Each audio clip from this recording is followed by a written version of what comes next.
It ain't too late to unlock the potential of this place. We need an awful big lost and found under the circumstances. The shards are getting harder to find. That's Trigger Hill, where the Army's elite became the finest marksmen in the land. No risk of Colford Cauldron ever erupting again, they used to say. Guess they were wrong. Now that's a lot of guns for just one kid, but he can hold his own. Place gets awful slick sometimes. No more fooling around. Time to roll out the big guns and get this over with. Machete and carbine still go well together, just like in the war. Best not let 'em get too close if you only got a bow and a carbine. Ceylondia's army only took the best, and the best of them trained on Trigger Hill. The Triggers believed they were nothing without their rifles. Nothing beats the feel of shooting a Ceylondian army carbine. The hill's quite a bit steeper now that the calamity's had its way. Trigger Hill was strictly a live ammo exercise. Accidents happened on the hill. Figures it's a good time to put his two favorite firearms to the test. If you want to master the art of the firearm, then the place to go is Trigger Hill. Nothing beats the feel of shooting a Ceylondian army carbine. Sometimes you had to shoot from the hip. Had to keep moving to avoid getting burned. Some felt the course was too easy, so the triggers spiced things up a bit. Takes time to be a fast shot. Go figure. His ears must be ringing after all that shooting. A hammer and an army carbine. When I was a fighting man, I used the very same. The kid ain't bad, but the triggers were better. Kid blows through that course like it was nothing. The Ceylondian army would have recruited him in a flash. The Triggers, my brothers, bravest men I ever knew. Folks say Mender mead's good for you. It's like an herb garden in full bloom. That's the way to make every shot count. He wolfs down too much too fast, and it all goes to his head. I've said a lot about the kid, but he ain't the only one wrapped up in all this. Lost my train of thought there. Well, I digress. Just can't get enough of that good home cooking, can he? Knocks him into an uneasy sleep. What's he thinking? Well, let me see if I got this straight. I only heard it once. Once there was a normal Ura girl, but she wasn't born in the Tassel terminals like the rest of her people. She was from Ceylondia. Her folks were orphaned in the war, taken in and raised inside the city, on condition they would never return to the terminals. Ura refugees who came into the city had to stay for life. It was a way to reduce the risk of city secrets leaking out. Her mama passed away from birthing complications, leaving the girl trapped inside that city with no one but her father. Her father was sharper than a brusher's pike, so he got a job working for the city's mancers. His daughter barely saw him. Her father told her nothing of her Ura heritage. He told her nothing of the mancers. It's for your own good, he said. She took to studying the arts, learned more through music than history books, gained a knack for strings and songs. At first, she tried to be like other girls, but her classmates spread word that her father was an Ura trader, selling out the city. One young man stood up for her, or so he led her to believe. He knew much of her heritage, and she grew fond of him. The young man convinced her to take him to her family den to meet her father, spoke of how he wanted to meet a man from the terminals. When the young man greeted her father in the Ura's native language, her father flew into a fit of rage and threw them out. The young man never told her that the Ura's native language is not to be used by foreigners. To do so is a terrible insult. It was then that she decided to escape. The two of them could flee the city together and go to the Tassel terminals. They would hide inside a garbage bin until it got ingested by a scumbag, then let him slosh on out of the city for disposal. We've all got stories worth telling. Kid ain't the only one. Her plan almost succeeded, but the authorities were already there when that scumbag sidled up to the city walls.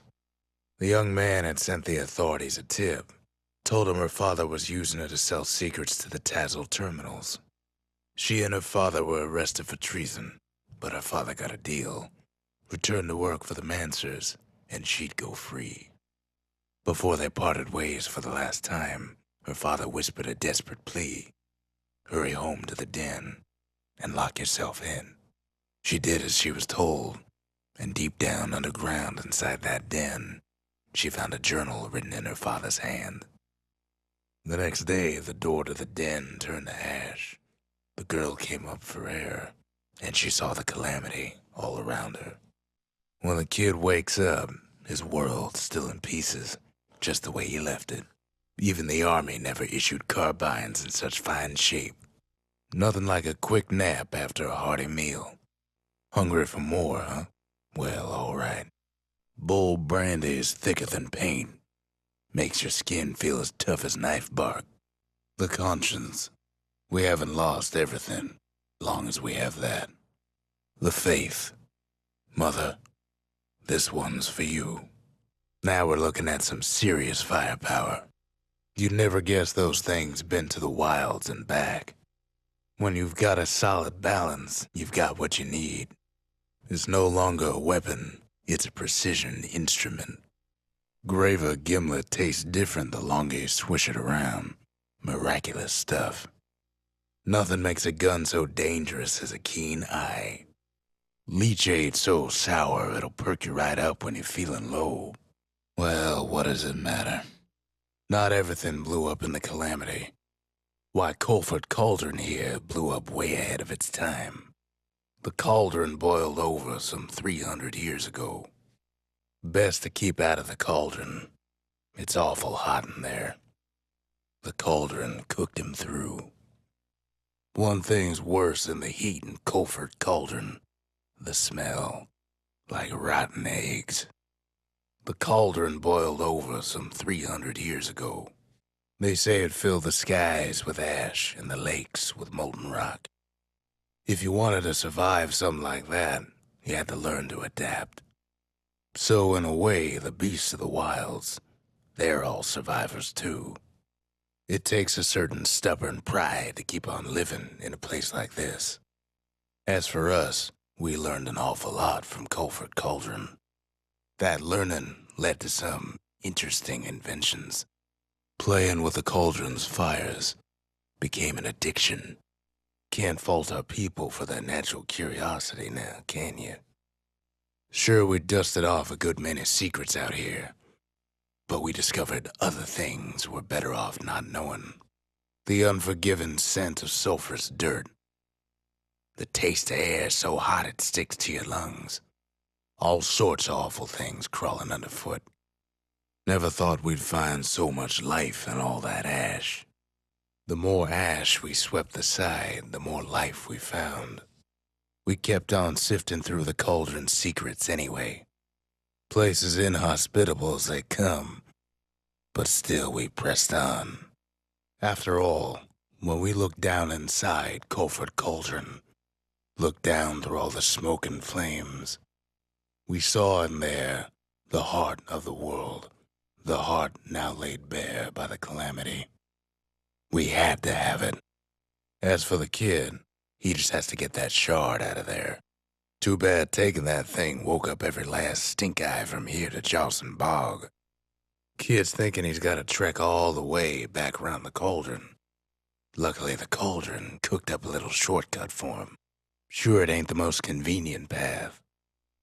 Biggest stink eye he's ever seen's waiting for him on the other side. Well, it ain't polite to stare. And where there's one stink eye, there's always more. The cauldron's tenants all gather up to bid the kid a fond farewell. Kid don't shed any tears for him, though. With a good spyglass, you can still see the cauldron from the city. But all the fires died out. There's nothing left of it. It comes back looking like the inside of a chimney. The culture, a still life of old unwanted keepsakes. They said the wild could never be tamed, if only they could see us now. We're all a little short on friends these days, so that's a welcome sight. When one type of firepower ain't enough, there's always the carbine and the bellows. You put some finishing touches on the business end of that thing. At least it won't get cold round here with that thing around.